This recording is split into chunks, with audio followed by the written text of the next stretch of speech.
If you take the tallest mountain on Earth, Mount Everest, and drop it into the deepest part of the ocean, it would still be a mile from the surface.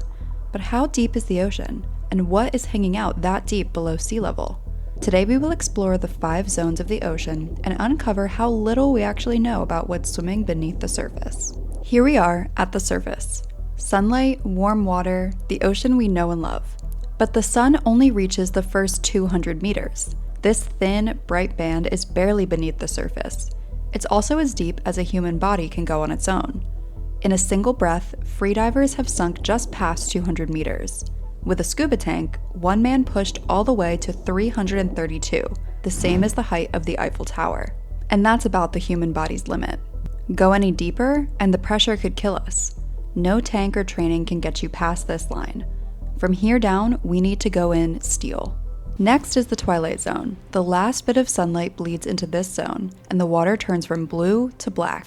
Back in 1934, 2 men sealed themselves inside a hollow steel ball the size of a closet and had it lowered into the ocean right off the coast of Bermuda, on a single steel cable with no engine and no way back up besides the wire. And down here, color itself starts to vanish. Red light dies first, so a blood-red creature this deep is effectively invisible. Then you notice something drifting past. It looks like snow. It isn't. It's the dead, tiny flecks of everything that lived in the light above, sinking down to feed the black. They call it marine snow. Past 1,000 meters, sunlight is just a memory. This is the midnight zone, black, near freezing. Somewhere down here sits the Titanic after it went under in 1912. No one laid eyes on it again for 73 years until 1985, when it was discovered by Robert Ballard. It was a joint expedition by the US and France. Now the pressure is over 350 times what you felt at the surface, and many animals can't handle it.